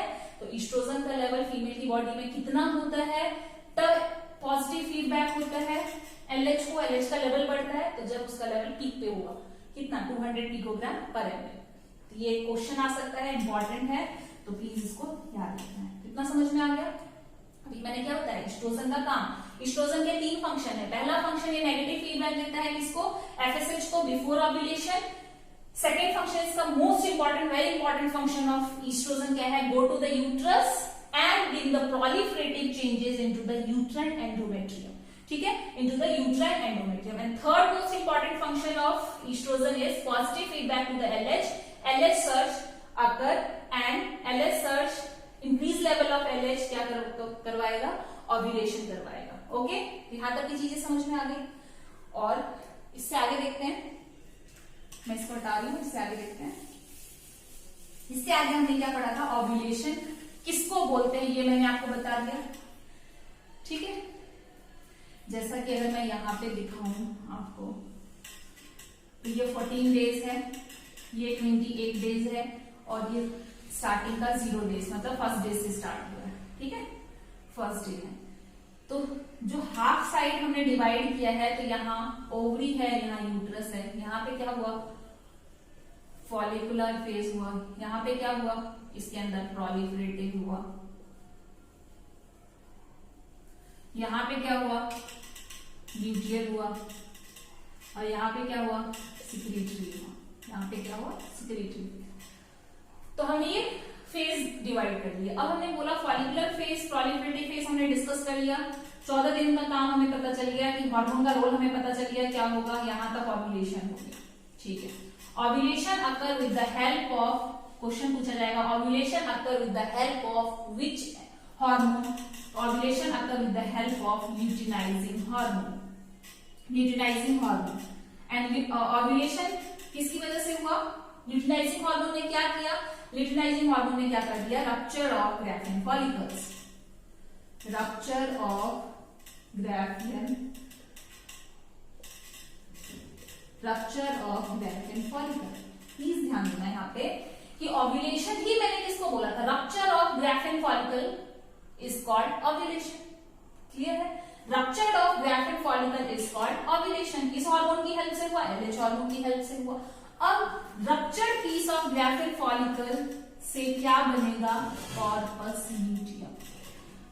Corpus luteum, और यहीं से हमारा क्या नेक्स्ट फेज स्टार्ट हो गया? कौन सा? Luteal phase and secretory phase. Luteal phase in ovary and secretory phase in uterus. ठीक है, corpus luteum ruptured piece of graphic follicle से क्या बन गया? कॉर्पस ल्यूटियम का फॉर्मेशन हो गया। ठीक है, और कॉर्पस ल्यूटियम, ये जो कॉर्पस ल्यूटियम है ये क्या सिक्रीट करता है? ये सिक्रीट करता है आपका कौन सा हार्मोन सिक्रीट करता है? मैंने बोला था corpus luteum mainly secrete the progesterone hormone. Corpus luteum mainly secrete the progesterone hormone, but यहाँ पे कॉर्पस ल्यूटियम सिक्रीट हार्मोन्स, और ये कॉर्पस ल्यूटियम 3 टाइप के हार्मोन को सिक्रीट करते हैं। ठीक है, सिक्रीट हार्मोन्स, और ये मैंने बोला 3 टाइप के हार्मोन को सिक्रीट करता है। कौन कौन सा हार्मोन है? यस, कौन कौन सा हार्मोन सिक्रीट करता है? तो मेनली तो मैंने आपको बता दिया था कौन सा करता है? प्रोजेस्टेरॉन। इसलिए मैंने मेनली लिखा था कि ज्यादा मात्रा में मैक्सिमम जो ये सिक्रीट करता है, मेनली किसको सिक्रीट करता है? प्रोजेस्टेरॉन को। अगर क्वेश्चन भी आ जाए कॉर्पस ल्यूटियम किस हार्मोन को सिक्रीट करता है, ये सारे ही ऑप्शन में हो 3 जो है, तो उसमें सबसे पहले एक को सेलेक्ट करना हो तो प्रोजेस्टेरॉन। अगर ऑल ऑफ द अबव है तो सारे सिक्रीट करेंगे। ठीक है, प्रोजेस्टेरॉन करते हैं, ईस्ट्रोजन करता है, और थर्ड वन किसको करता है? Inhibin A. And this inhibin A किस को सिक्रीट किया इसने? ईस्ट्रोजन को किया, प्रोजेस्टेरॉन को किया, इनहिबिन ए को किया। ठीक है, तो corpus luteum secrete mainly progesterone. ठीक है, मैक्सिमम अमाउंट में प्रोजेस्टेरॉन को करता है, लेकिन ईस्ट्रोजन, प्रोजेस्टेरॉन, इनहिबिन ये तीनों ही कॉर्पस ल्यूटियम के द्वारा सिक्रीट होता है। ठीक है, कॉर्पस ल्यूटियम के द्वारा सिक्रीट होता है। इनहिबिन ए क्या करता है? Send the negative feedback to the FSH. ठीक है, send the negative feedback to the FSH. ये भी किसको नेगेटिव फीडबैक सेंड करता है? एफएसएच को। ये बोलता है एफएसएच अब इसका काम नहीं है, अब ये फॉलिकल को स्टिमुलेट करना नहीं। ठीक है, तो इनहिबिन का काम क्या? नेगेटिव फीडबैक सेंड करना, किसको? एफएसएच को। प्रोजेस्टेरॉन, अब हम यहाँ पे क्या हुआ आ गया? प्रोजेस्टेरॉन। अब यहाँ पे हम देखेंगे प्रोजेस्टेरॉन का काम क्या है। ठीक है, एलएच का आपको पता चल गया, हार्मोन कौन से सिक्रीट करते हैं पता चल गया। यस, अब हम यहाँ पे देखेंगे प्रोजेस्टेरॉन।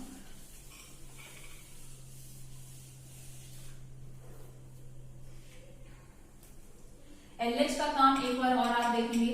एलएच को याद रखना, मैंने बताया आपको एलएच क्या क्या करता है। जैसे एलएच का काम मैंने क्या बोला? ल्यूटिनाइजिंग हार्मोन क्या करता है? रप्चर ऑफ ग्राफिन फॉलिकल्स, ये बताया था। ल्यूटिनाइजिंग हार्मोन क्या करेगा? Ruptured of graphene follicles, and this ruptured of graphene follicles का क्या होगा? कॉर्पस ल्यूटियम को बनाएगा, और कॉर्पस ल्यूटियम क्या करेगा? 3 टाइप के हार्मोन को सिक्रीट करेगा, इनहिबिन को, प्रोजेस्टेरॉन को, ईस्ट्रोजन को। इनहिबिन उसमें से क्या करेगा? नेगेटिव फीडबैक सेंड करेगा, किसको? एफएसएच को। अब ल्यूटिनाइजिंग हार्मोन और क्या क्या करता है? यस, तो यहाँ पे अगर हम देखें ल्यूटिनाइजिंग हार्मोन हेल्प, अगर आपसे क्वेश्चन में आ जाए, यहाँ पे क्वेश्चंस देखते हैं, जितने भी पॉइंट्स मैं लिखूंगी वो सारे ही इंपॉर्टेंट, सबसे क्वेश्चन आता है। अगर पूछा जाएगा विच hormone help in the ovulation, तो ओव्यूलेशन ये क्या करवाता है? किस हार्मोन की हेल्प से ओव्यूलेशन होता है? एलएच हार्मोन की हेल्प से। अगर क्वेश्चन यहीं पे पूछा जाए rupture of mature graphene follicle with the help of which hormone? LH hormone. यहाँ पे हम ये भी लिख सकते हैं एलएच हार्मोन की हेल्प से क्या होता है? Rupture of mature graphene follicle. ठीक है, rupture of mature graphene follicle luteinizing hormone की हेल्प से। थर्ड ये क्या करता है? ल्यूटिनाइजिंग हार्मोन और क्या करता है? तो इसमें देखेंगे जो ल्यूटिनाइजिंग हार्मोन है ये प्राइमरी oocyte को सेकेंडरी oocyte में कन्वर्ट करने का काम करता है। ठीक है, ये क्या करता है? प्राइमरी oocyte को सेकेंडरी oocyte में कन्वर्ट करने का काम करता है। और ये कब होगा प्राइमरी oocyte सेकेंडरी oocyte में कन्वर्ट? जब मियोसिस फर्स्ट कंप्लीट होगा। मियोसिस फर्स्ट कंप्लीटेड आप पढ़ेंगे किसमें? oogenesis के अंदर, कि जब एक फीमेल बेबी अपनी मदर की वूम में होती है उसमें मियोसिस फर्स्ट स्टार्ट तो हो जाता है, बट वो अरेस्टेड फेज में होता है कब तक, जब तक उसकी प्यूबर्टी नहीं आ जाती। और मियोसिस फर्स्ट कब कंप्लीट होता है, prior to first ovulation. Okay, prior to first ovulation मतलब प्यूबर्टी पे जाके मियोसिस फर्स्ट कंप्लीट होगा। और क्वेश्चन अगर पूछ ले किस हार्मोन की हेल्प से मियोसिस फर्स्ट कंप्लीट होगा, luteinizing hormone help in the completion of meiosis first. और मियोसिस फर्स्ट के कंप्लीट होते ही क्या होगा, प्राइमरी oocyte मींस किस हार्मोन की हेल्प से प्राइमरी oocyte सेकेंडरी oocyte में कन्वर्ट होता है, तो with the help of luteinizing hormone. तो ल्यूटिनाइजिंग हार्मोन की हेल्प से primary oocyte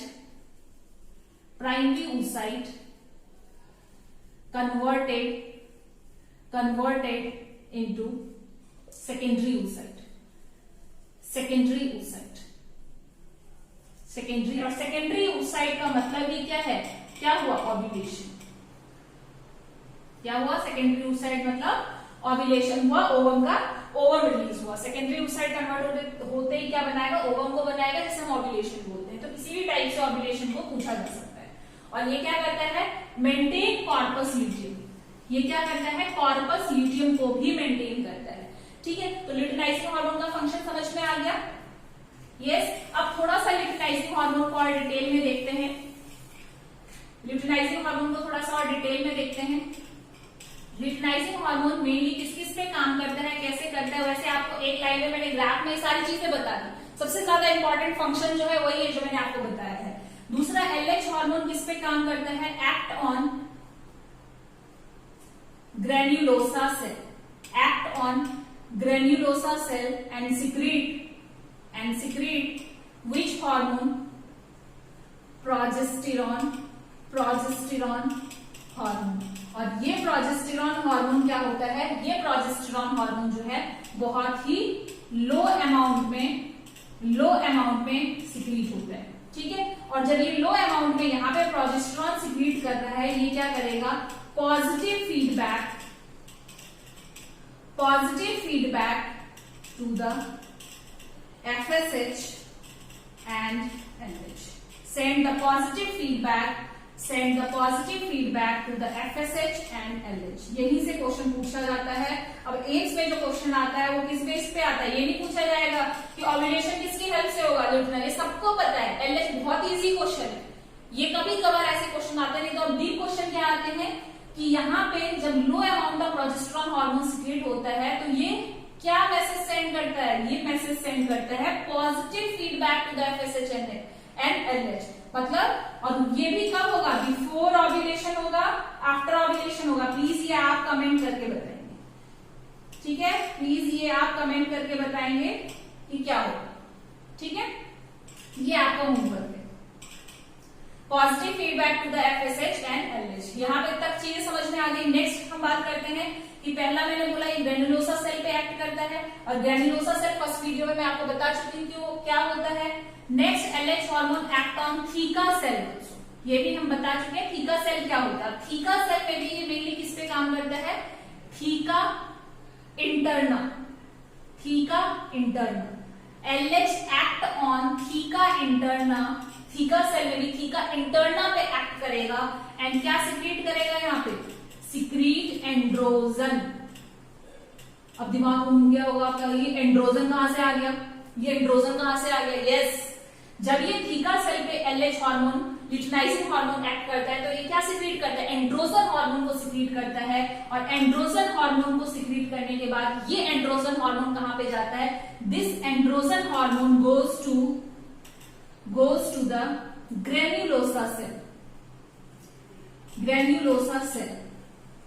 This androgen hormone act on granulosa cell, या फिर कुछ भी लिख सकते हैं, एक्ट ऑन ग्रेन्युलोसा सेल। और ग्रेन्युलोसा सेल पे जब ये एंड्रोजन हार्मोन एक्ट करेगा तो क्या करेगा यहाँ, यस, ये एंड्रोजन हार्मोन जब ग्रेन्युलोसा सेल पे एक्ट करेगा, ग्रेन्युलोसा सेल के पास जाएगा, then this androgen hormone converted into the estrogen hormone. Yes, जब ये ग्रेन्युलोसा सेल के पास जाएगा तो इस सेल में क्या होगा, एंड्रोजन हार्मोन किसमें कन्वर्ट हो जाएगा, ईस्ट्रोजन हार्मोन में। And that time the androgen hormone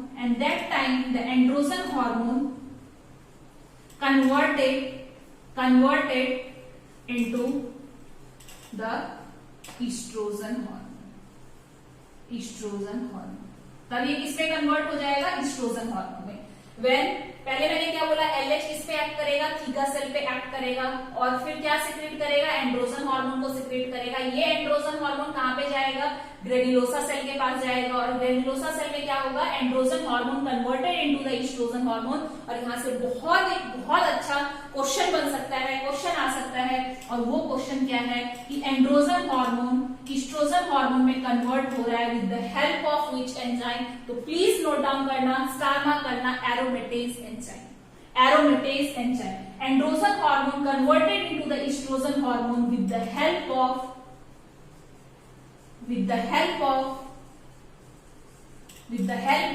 aromatase enzyme, aromatase enzyme। इस एंजाइम की हेल्प से एंड्रोजन किसमें कन्वर्ट होता है, बहुत सारे क्वेश्चन बन सकते हैं। इस एंजाइम एरोमेटेज एंजाइम की हेल्प से एंड्रोजन एस्ट्रोजन में कन्वर्ट होता है। दूसरा, एंड्रोजन एस्ट्रोजन में किस सेल में कन्वर्ट होता है, ग्रेन्युलोसा सेल में। कौन इसकी हेल्प करता है, एंड्रोजन का सिक्रीशन किस हार्मोन की हेल्प से होता है, ल्यूटिनाइजिंग हार्मोन की हेल्प से होता है। मतलब अगर ये चार्ट आपने अच्छे से समझ लिया तो आप उस सारे क्वेश्चन का आंसर दे सकते हैं। इसलिए मैं इस फॉर्म में आपको समझा रही हूँ, डायरेक्ट पॉइंट में लिख के नहीं समझा रही हूँ, ठीक है। डायरेक्ट लिख दूंगी, आप रट लोगे, खत्म। लेकिन अगर इस टाइप से समझोगे तो आपको क्या रहेगा, हमेशा याद रहेगा, ठीक है। तो एलएच का 2 फंक्शन याद होगा। तीसरा तो मैंने जस्ट अभी बताया था, ये क्या करता है, मियोसिस फर्स्ट को कंप्लीट करता है, कंप्लीट मियोसिस फर्स्ट। और मियोसिस फर्स्ट अगर कन्वर्ट होगा तो क्या होगा, primary oocyte converted into the secondary oocyte, okay. Primary oocyte converted into secondary oocyte, okay. समझ में आ गया ल्यूटिनाइजिंग हार्मोन का क्या काम है। नेक्स्ट आगे बढ़ते हैं, ये प्लीज आप नोट डाउन करना, इसको याद रखना। नेक्स्ट, एलएच का काम समझ में आ गया। अब हम चलते हैं प्रोजेस्टेरॉन के पास। Yes, progesterone hormone. प्रोजेस्टेरॉन कहां से सिक्रीट हो रहा था, अभी बताया था मैंने, प्रोजेस्टेरॉन लेस अमाउंट में सिक्रीट होता है और क्या करता है, यस। तो अभी थोड़ी देर पहले मैंने बताया था कि प्रोजेस्टेरॉन हार्मोन क्या करेगा, yes.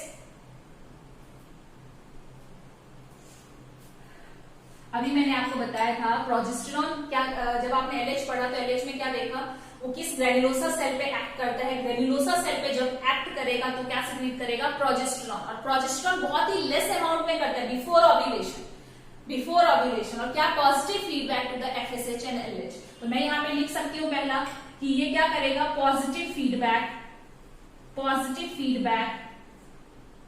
To the FSH and LH before ovulation.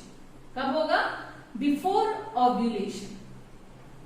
और अगर हम बात करें आफ्टर ओव्यूलेशन की, तो ये क्या करेगा, negative feedback, send the negative feedback to the FSH and LH. ये कब होगा, आफ्टर ओव्यूलेशन। प्लीज ये 2 पॉइंट याद रखना। प्रोजेस्टेरॉन के बारे में मैंने बताया है, ये क्वेश्चन नेगेटिव और पॉजिटिव फीडबैक का बहुत पूछा जाता है, जो एग्जाम में हमेशा छोड़ देते हैं कि गलत हो जाएगा, नहीं समझ में आ रहा। प्लीज इस कॉन्सेप्ट को समझने की कोशिश करिए, मैंने बताया है, बार बार आप वीडियो को देख के इस चीज को बैक करके समझ सकते हो कि क्या है। प्रोजेस्टेरॉन हार्मोन जब लो अमाउंट में बॉडी के अंदर था तो क्या सेंड कर रहा था, पॉजिटिव फीडबैक सेंड कर रहा था कि एफएसएच और एलएच को बढ़ाना है, तभी तो पॉजिटिव फीडबैक था। कब, ओव्यूलेशन से पहले। लेकिन जब ओव्यूलेशन हो गया उसके बाद बॉडी में प्रोजेस्टेरॉन की मात्रा क्या है, ज्यादा है। प्रोजेस्टेरॉन की मात्रा क्या है, ज्यादा है। और प्रोजेस्टेरॉन की मात्रा ज्यादा होने की वजह से वो क्या सेंड कर रहा है, नेगेटिव फीडबैक की अब एफएसएच एलएच नहीं सेंड करना, नहीं भेजना है, नहीं सिक्रीट करना है। तो इसका मतलब क्या, negative feedback to the FSH and LH. समझ में आ गया। तो आफ्टर ओव्यूलेशन, ये बिफोर ओव्यूलेशन।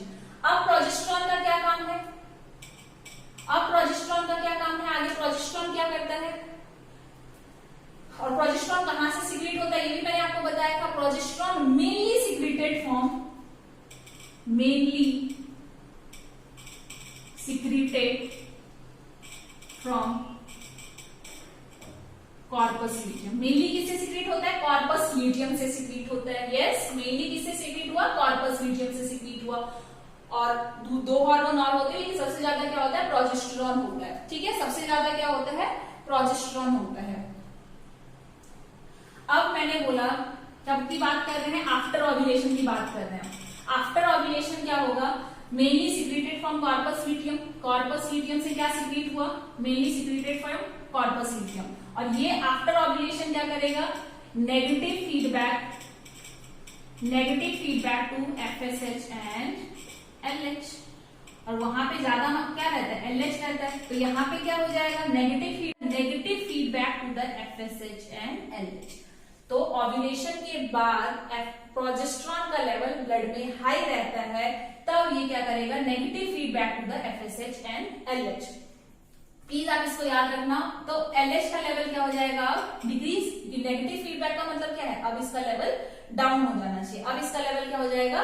डाउन हो जाएगा। और एलएच का लेवल डिक्रीज हो जाएगा तो क्या हो जाएगा? Degeneration of corpus luteum. Degeneration of corpus luteum. Corpus luteum का डीजेनरेशन होगा। और डीजेनरेशन ऑफ कॉर्पस ल्यूटियम होने की वजह से जब कॉर्पस ल्यूटियम ही नहीं रहेगा तो प्रोजेस्टेरॉन का लेवल क्या हो जाएगा? डिक्रीज। अब इस प्रोजेस्टेरॉन का लेवल क्या हो जाएगा? Decrease level of progesterone. और प्रोजेस्टेरॉन का लेवल प्रोजेस्टेरॉन ठीक है, डिक्रीज लेवल ऑफ प्रोजेस्टेरॉन। जब प्रोजेस्टेरॉन का लेवल डिक्रीज हो जाएगा, आपको पता है प्रोजेस्टेरॉन का काम क्या था? गो टू द यूट्रस में जाना। यूट्रस में जाने के बाद क्या करना? यूट्राइन सिक्रीटरी एंडोमेट्रियम को प्रिपेयर करना। ठीक है, proliferatory changes into the secretory endometrium. जब प्रोजेस्टेरॉन का ही लेवल डिक्रीज हो जाएगा तो ये क्या करेगा? स्टॉप द सिक्रीटरी एंडोमेट्रियम का प्रिपरेशन। ठीक है, तो सिक्रीटरी एंडोमेट्रियम की प्रिपरेशन को क्या कर देगा? स्टॉप कर देगा। तो क्या हो जाएगा? Stop the secretory endometrium preparation. And now इसके बाद क्या होगा? नेक्स्ट अगर हम देखें तो shading of the secretory endometrium. जैसा कि अगर हम यूट्रस का डायग्राम यहाँ पे देखें, ये आपका यूट्रस है। ठीक है, यूट्रस का ये क्या है? यूट्रस का ये इनर लेयर है। इनर जिसे हम क्या बोल रहे हैं? Secretory endometrium. तो प्रोजेस्टेरॉन का काम था यहाँ पे जाके सिक्रीटरी एंडोमेट्रियम को प्रिपेयर करवाना, proliferatory changes into the secretory endometrium. जब प्रोजेस्टेरॉन का लेवल ही कम हो गया तो अब ये जो यहाँ पे सिक्रीटरी एंडोमेट्रियम है ये क्या हो जाएंगे? शेडिंग हो जाएगा, मतलब ये टूट जाएंगे। ओके, टूट जाएंगे and collected inside the uterine cavity. अभी बाहर नहीं जाएंगे, ये कलेक्टेड ही रहेंगे। तो decrease level of progesterone and decrease level of progesterone क्या करेगा? Stop the proliferation of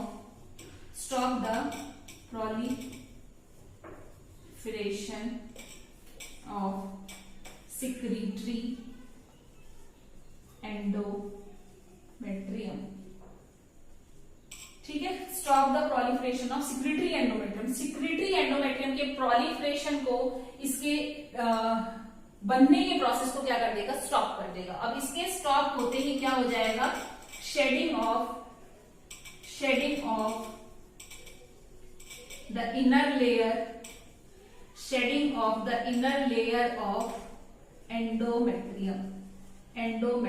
shading of the inner layer of endometrium. Shedding, ये इनर लेयर जो है उसका functional layer. Shedding of the inner layer और functional layer of endometrium, जिसे ही हम क्या बोल रहे हैं?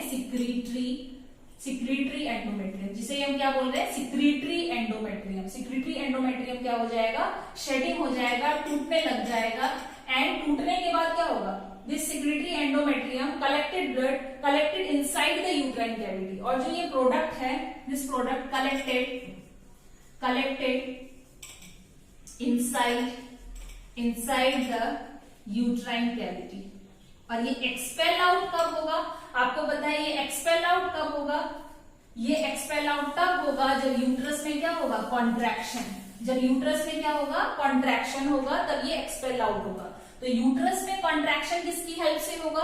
यूट्रस में कॉन्ट्रैक्शन होगा प्रोस्टाग्लैंडिन की हेल्प से। तो uterine contraction occur, uterine contraction occur with the help of prostaglandin.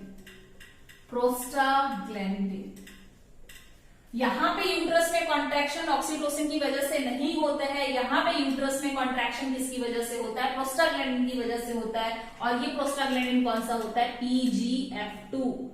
PGF2। कौन सा प्रोस्टाग्लैंडिन होगा? PGF2, जो यहाँ पे क्या करवाएगा? यूट्रस में कॉन्ट्रैक्शन करवाएगा और जो कलेक्टेड ब्लड था यूट्राइन कैविटी के अंदर, और वो अभी क्या होने लग जाएगा? वेजाइना के थ्रू एक्सपेल आउट होने लग जाएगा। ठीक है, यूट्रस में कॉन्ट्रैक्शन होते ही collected blood expel out through the vagina. और जो ये ब्लड एक्सपेल आउट होगा उसी को हम क्या बोलते हैं? Bleeding phase. अब आपको समझ में आया वहां पे मैंने क्यों एक्सप्लेन नहीं किया था कि हम हार्मोन्स के रोल्स के साथ ही इसे डिस्कस करेंगे। मैंने आपको बताया था कि हम नेक्स्ट जब हार्मोन्स का रोल पढ़ेंगे तो इसके साथ साथ इस फेज को डिस्कस करेंगे, जिससे आपको हार्मोन्स का रोल समझ में आ जाएगा। क्योंकि अब एग्जाम में क्वेश्चन डायरेक्ट ऐसे नहीं पूछा जाता है, बिल्कुल घुमा के पूछा जाता है। ठीक है, तो प्लीज आप इसके रोल को याद रखना, कब, कहां, कैसे, कौन से हार्मोन ने काम किया, इसको मैंने एक एक करके पॉइंट में आपको बताया है। तो प्लीज इसको नोट डाउन करके इसको अच्छे से याद रखेंगे। तो ब्लीडिंग फेज आपको समझ में आ गया। यूट्रस में कॉन्ट्रैक्शन हो रहा है, और कॉन्ट्रैक्शन किसकी वजह से हो रहा है? यूट्राइन कॉन्ट्रैक्शन किसकी वजह से हो रहा है? प्रोस्टाग्लैंडिन। और कौन सा प्रोस्टाग्लैंडिन है? PGF2। प्रोस्टाग्लैंडिन क्या है? Prostaglandin is a local hormone present in every cell of our body. Prostaglandin is a local hormone present in every cell of our body. ठीक है, तो यहाँ पे प्रोस्टाग्लैंडिन कौन सा रिलीज हो रहा है? PGF2, जो यूट्राइन कॉन्ट्रैक्शन करवा रहा है, और जो भी ब्लड कलेक्टेड है यूट्रस के अंदर वो यूट्रस से क्या होगा? एक्सपेल आउट होगा जब कॉन्ट्रैक्शन होगा। ओके, तो यूट्रस में इसीलिए जब कॉन्ट्रैक्शन होता है तो किसी किसी फीमेल में क्या होता है? मेंसेस के टाइम पे, ब्लीडिंग के टाइम पे पेन होता है, और उस टाइम पे उस पेन को हम क्या बोलते हैं? डिस्मेनोरिया बोलते हैं। ठीक है, तो ये हम जब एब्नॉर्मैलिटी ऑफ मेंस्ट्रुएशन साइकिल पढ़ेंगे तब उस टाइम पे हम सारे टर्म्स को डिस्कस करेंगे। ओके, तो ब्लीडिंग फेज कंप्लीट हो गया। इसके साथ यूट्राइन इवेंट्स के सारे फेजेस हमारे क्या होते हैं? कंप्लीट होते हैं। हम पहले भी डिस्कस कर चुके हैं, हार्मोन्स के रोल को भी हमने पूरा क्या कर लिया? डिस्कस कर लिया। अब हम थोड़ा सा हार्मोन्स देखेंगे। Graphical representation of hormone. Graphical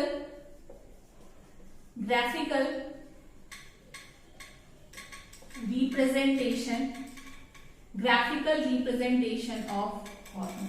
please इसको याद अच्छे से रखना है, ये इंपॉर्टेंट है, एग्जाम में आता है। अब आजकल डायग्राम्स आते हैं, इससे भी क्वेश्चन पूछा जाता है। प्लीज अगर ये आप याद कर लोगे तो हार्मोन्स का फंक्शन और आपके लिए समझना इजी हो जाएगा। ठीक है, ग्राफिकल रिप्रेजेंटेशन ऑफ हार्मोन। सबसे पहला हम ले लेते हैं, फर्स्ट वन हम ले लेते हैं प्रोजेस्टेरॉन। अभी हमने प्रोजेस्टेरॉन भी डिस्कस किया, इसी को देख लेते हैं। ये हमारा 14 डे है, ये हमारा 28 डे है, ये हमारा फर्स्ट डे है, ये हमारा क्या है यहाँ पे? डेज। अब आपको पता है ये 1 से 5 दिन तक मैंने आपको बताया था क्या होता है? 1 से 5 दिन तक हमारा क्या होता है? ब्लीडिंग फेज रहता है। ठीक है, यहाँ पे ब्लीडिंग होता है।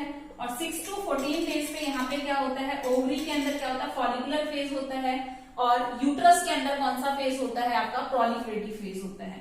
15 से 28 दिन के फेज में क्या होता है? 15 से 28 दिन में ओवरी के अंदर ल्यूटियल फेज होता है, और यूट्रस के अंदर कौन सा? सिक्रीटरी फेज होता है। ठीक है, तो प्रोजेस्टेरॉन का रोल कैसे रहता है? तो मैंने अभी आपको बताया था, प्रोजेस्टेरॉन 14 डेज के बाद फीमेल की बॉडी में क्या रहेगा? हाई लेवल पे रहेगा। इसका जो हम डायग्राम देखते हैं वो कैसा रहेगा?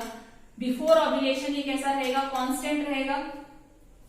बिफोर ओव्यूलेशन ये कैसा रहेगा? कांस्टेंट रहेगा। और आफ्टर ओव्यूलेशन 14 दिन के बाद ये क्या हो जाएगा? पीक पे। तो यहाँ पे क्वेश्चन आता है कि पीएच जो आपका प्रोजेस्टेरॉन का लेवल है वो पीक पे कब होता है? जैसे आपने देखा ये पीक पे कब होगा, मैक्सिमम लेवल कब होगा? तो प्लीज इसका एक क्वेश्चन याद रखना, जो प्रोजेस्टेरॉन है इसका मैक्सिमम लेवल क्या होता है? इसका यहाँ पे लिख लेंगे क्वेश्चन। इसका मैक्सिमम लेवल क्या होता है? 8th day after ovulation, 8th day after ovulation, और इसी को हम सेम इसी वर्ड को क्या बोल सकते हैं, 8 दिन, 14 के 8 दिन बाद कितना हो जाएगा, 22 दिन, 22nd of the menstruation cycle, 22nd of the day, 22nd day of the menstruation cycle. ये दोनों ही चीज सेम है। क्वेश्चन कैसे पूछा जाता है ये डिपेंड करता है, आप कैसे समझते हैं ये डिपेंड करता है। तो दोनों ही तरीके से मैंने लिखा है, आपको ये पॉइंट याद रखना है। प्रोजेस्टेरॉन मैक्सिमम लेवल पे कब होता है, 22nd day of menstruation cycle, ठीक है। तो इस ग्राफिकल रिप्रेजेंटेशन में जो भी चीजें आप देख रहे हैं इसको प्लीज याद रखना है, इसको नोट डाउन करना है, इससे आपकी सारी चीजें क्या होगी, क्लियर होगी। तो प्रोजेस्टेरॉन का हमने देख लिया कि बिफोर ओव्यूलेशन क्या रहेगा, ये कांस्टेंट लेवल पे रहेगा, और आफ्टर ओव्यूलेशन क्या रहेगा, ये ब्लड में हाई रहेगा। सेकेंड हम देखते हैं ईस्ट्रोजन। ओके, यहां पे हम देखते हैं ईस्ट्रोजन। ईस्ट्रोजन 28th डे, ये 14th डे है और ये 1st डे है, ये बीच का ब्लीडिंग फेज है। अब ईस्ट्रोजन का लेवल हमने स्टार्टिंग में पढ़ा था, ईस्ट्रोजन का लेवल क्या रहता है, हाई रहता है, ठीक है। ईस्ट्रोजन का लेवल कब हाई रहता है, बिफोर ओव्यूलेशन हाई रहता है, ठीक है, क्योंकि प्रिमोर्डियल सेल, ग्रेन्युलोसा सेल्स क्या सिक्रीट करते हैं, एफएसएच के इन्फ्लुएंस से ईस्ट्रोजन हार्मोन को सिक्रीट करते हैं। तो अगर हम इसका ग्राफिकल रिप्रेजेंटेशन देखें तो ये यहाँ पे क्या रहेगा, हाई रहेगा, और उसके बाद ये क्या रहेगा, कांस्टेंट फेज में रहेगा, ठीक है। और ईस्ट्रोजन का लेवल यहाँ पे भी हाई होता है, कब, जब प्रोजेस्टेरॉन का लेवल तो पीक लेवल पे होता है, प्रोजेस्टेरॉन ज्यादा मात्रा में सिक्रीट होता है, लेकिन ईस्ट्रोजन क्या होता है, ईस्ट्रोजन लेस अमाउंट में सिक्रीट होता है, सेम यहाँ पे, ठीक है। ईस्ट्रोजन क्या होगा, लेस अमाउंट में सिक्रीट होगा, in comparison to progesterone estrogen क्या रहेगा, कम रहेगा, और बिफोर ओव्यूलेशन ईस्ट्रोजन ज्यादा रहेगा, और आफ्टर ओव्यूलेशन प्रोजेस्टेरॉन ज्यादा रहेगा ब्लड में, ठीक है। तो प्लीज ये याद रखना है, ये क्या किसका है, ईस्ट्रोजन, ईस्ट्रोजन, ठीक है। ईस्ट्रोजन जो है बिफोर ओव्यूलेशन, अब ईस्ट्रोजन के इन्फ्लुएंस से ही क्या होता है, एलएच का लेवल बढ़ता है, जैसे कि मैंने आपको बताया था पहले, उसमें देखना है ये ईस्ट्रोजन का लेवल है, यही क्या करेगा, एलएच के लेवल को बढ़ाएगा। तो नेक्स्ट अगर हम यहाँ पे एलएच देखें, यहाँ पे हम क्या देखते हैं, 3rd नंबर पे LH, luteinizing hormone. Luteinizing hormone को अगर हम ग्राफिकल रिप्रेजेंटेशन में देखें तो क्या होगा, यहाँ 28th डे, यहाँ 14th डे, यहाँ 1st डे, यहाँ पे क्या होगा, ल्यूटिनाइजिंग हार्मोन जो है वो कब लेवल हाई रहेगा, उसका लेवल हाई रहेगा आपका, जैसे ही ईस्ट्रोजन इन्फ्लुएंस करेगा वैसे ही क्या करेगा, ईस्ट्रोजन के इन्फ्लुएंस से एलएच का लेवल क्या होगा, हाई होगा। ईस्ट्रोजन यहाँ पे क्या कर रहा है, एलएच को इन्फ्लुएंस कर रहा है, बढ़ा रहा है, तो एलएच क्या जाएगा, पीक पे, और एलएच जहां से स्टार्ट टू रेस बढ़ना स्टार्ट होता है उसे ही हम क्या बोलते हैं, एलएच सर्ज, उसे ही हम क्या बोलते हैं, एलएच सर्ज। एलएच सर्ज हो रहा है, एलएच ब्लड में हाई हो रहा है, ठीक है, और ये एलएच का क्या है, पीक लेवल, ये एलएच का क्या है, पीक लेवल है। तो एलएच जहां से surge, LH surge to ovulation, इसके बीच के डिस्टेंस, ये जो टाइम है, ये कितना टाइम ड्यूरेशन लगता है, 32 to 36 आवर्स। ये क्वेश्चन पूछा जा सकता है। एलएच सर्ज, एलएच जहां से स्टार्ट टू रेस हाई होना स्टार्ट हो रहा है तब से लेकर ओव्यूलेशन तक कितना टाइम लगता है, 32 to 36 आवर्स। और यहाँ पे आपने देखा है कि एलएच पीक लेवल पे है, तब से लेकर ओव्यूलेशन के बीच तक ये जो टाइम लगता है वो कितना टाइम लगता है, 10 to 12 आवर्स, 10 to 12 आवर्स, ठीक है। एलएच सर्ज से लेकर ओव्यूलेशन तक 32 to 36 आवर्स, एलएच जो है पीक लेवल से लेकर ओव्यूलेशन तक 10 to 12 आवर्स का टाइम लगता है, ये एलएच का लेवल। और एलएच के बढ़े हुए लेवल की वजह से ही क्या होता है, ओव्यूलेशन होता है। क्लियर है, तो ये पॉइंट याद रखना है। तो अभी आपने क्या देखा कि एलएच, ईस्ट्रोजन और प्रोजेस्टेरॉन। अब क्या बच गया है, एफएसएच। एफएसएच को देखते हैं, follicular stimulating hormone. Follicular stimulating hormone क्या कैसे एक्ट करता है, ये 14th डे है, ये 1st डे है, और ये 28th डे है।